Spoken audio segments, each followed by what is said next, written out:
But I want to close by just sharing with you one last perspective. And that's the perspective that then General Dwight David Eisenhower shared with the country before he became president and was still a general. He said that the care of freedom will not long be trusted to the timid or the weak. You're here on a Saturday afternoon or morning, giving up part of your weekend for the cause of strong America now and for this nation. And you see what's happening. We're not the greatest country in the world because we're the biggest country. Demographically, we're not. We're not the greatest country in the world because we're the cheapest country. We're not, although we need to be dramatically more competitive. We're the greatest country in the world because we're the freest country the world's ever known.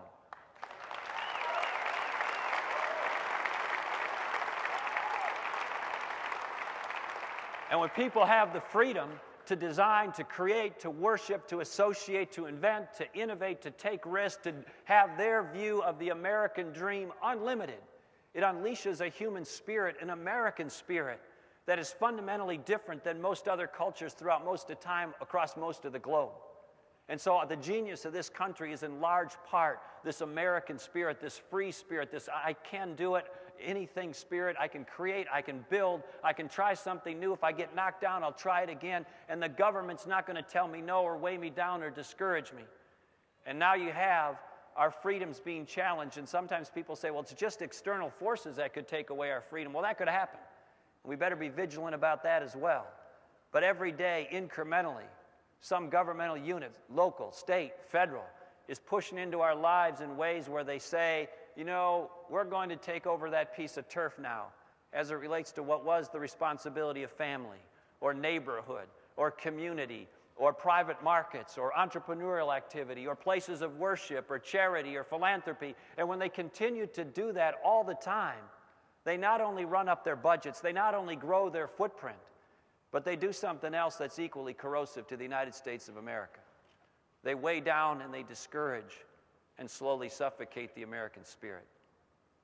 And for those of us who see it, for those of us who know it, for those of us who remember what made this country great, it's not going to be easy going forward, but the pathway forward is not a mystery. We can see those principles and values that this nation was founded on. The Founding Fathers put them in a roadmap for all to see. We can see the chapters of success in this nation. We can harvest those ideas and values and lessons and bring them forward to the challenges of our time. And when we do, we will remain the greatest nation the world has ever known.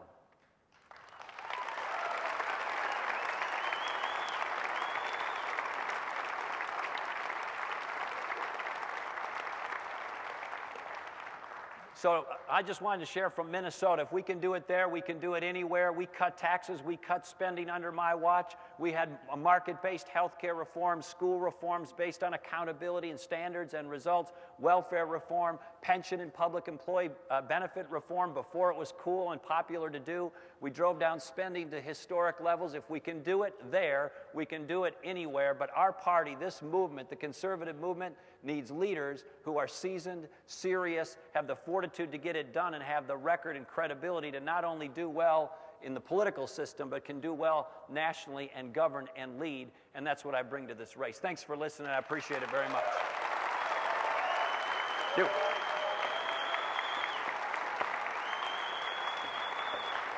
I brought out for you a pledge. I want to call up Mike George.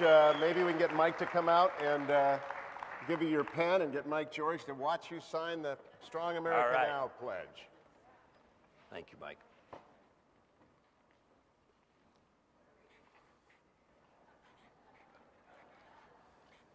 Today is the 19th, right? Sure, it's the 18th. 18th. All right, buddy.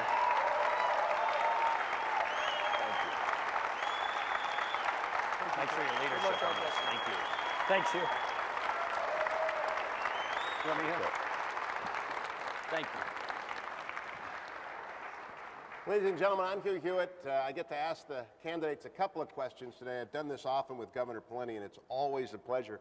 Governor, you've obviously got President Obama worried because David Axelrod has taken shots at you, and he's saying that you left your successor a $6.2 billion deficit. How do you respond to that, and will you be leaving your successor as president any deficit? Well, it's simply not accurate. I was governor of Minnesota for 8 years, which is 4 two-year budget cycles. Every budget, every time was balanced in Minnesota under my watch, as it must be under our Minnesota Constitution. 49 of the 50 states have a balanced budget requirement. And the last budget for which I was governor ends in about a week, July 1st. And the new fiscal year starts then, and it will end, Hugh, with a surplus. It ends in the black, somewhere between 400 and 600 million. We'll get the final number shortly. But that's the last budget of my governorship, $400 to $600 million surplus, not deficit. Now, what some are saying is the bureaucracy in Minnesota has a projected budget deficit for the 2 years after that.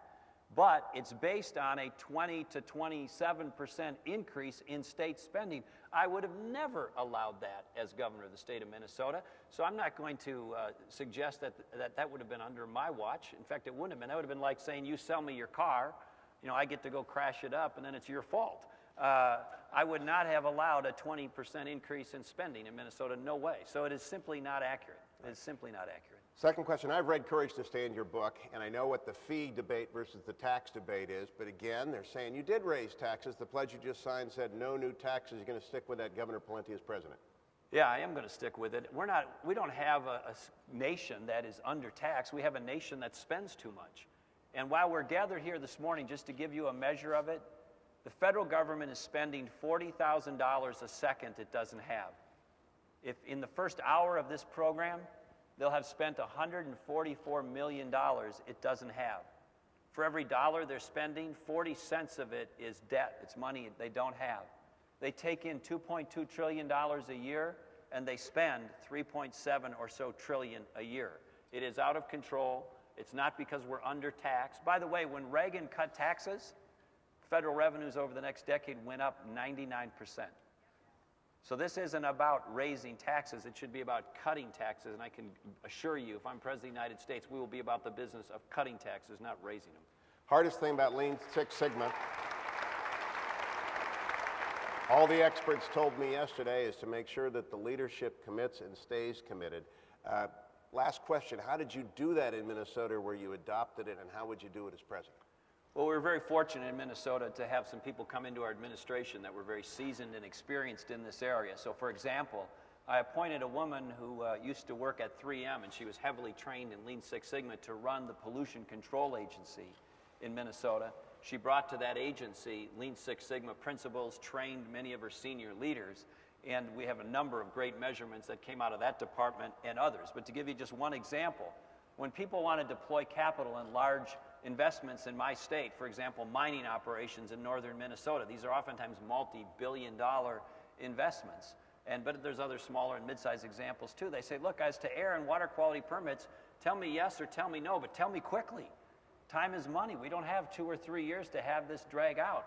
And so we were able to reduce for about 80% of the air and water quality permits in my state the wait time in half, which was a huge improvement in that process, made a big difference to the economic development in my state, and that's one of many, many examples that Lean Six Sigma brought. But you got to have leaders who are committed to it, familiar with it, and you got to commit to the training, and you got to be persistent about making sure it's not a one-time, 1 month, 6-month exercise. You got to weave it throughout the culture of your administration.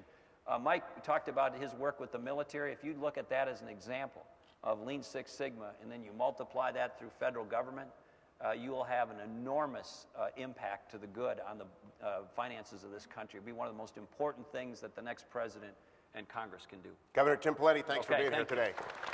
Thank you. Thank you. I appreciate it.